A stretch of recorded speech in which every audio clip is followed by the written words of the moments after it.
بسم اللہ الرحمن الرحیم۔ میں آج آپ کو معدے کے بارے میں تھوڑی سی روشنی ڈال دوں۔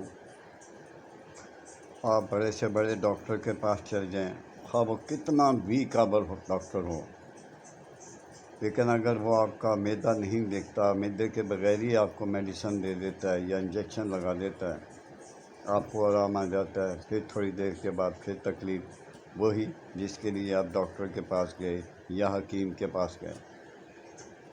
جب تک آپ کا معدہ بالکل صحیح نہیں ہوگا، قبض نہیں ہوگی، دوا اثر نہیں کرے گی۔ یہ میرا دعویٰ ہے اللہ کے حکم سے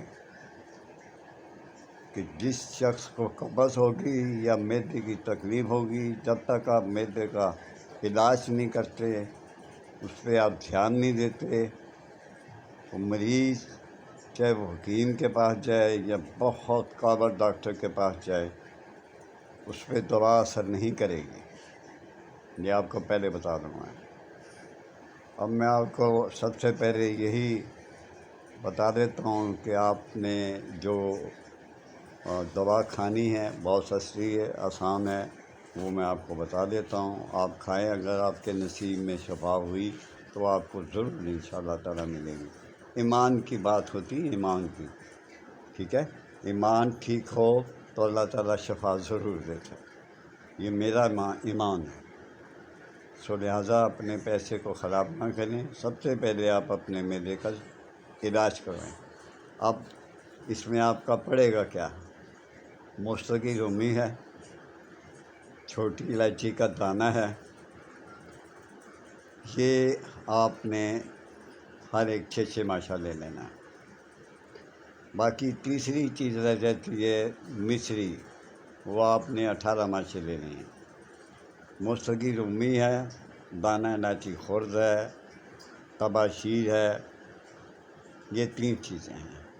اور چوتھی جو چیز ہے وہ آپ نے مصری 18 ماشے لینی ہے۔ جو پہلی 3 چیزیں بتائی ہیں وہ 1 ماشا لینی ہے۔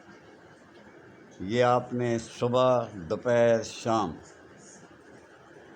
1 ماشا خوراک کھانی ہے۔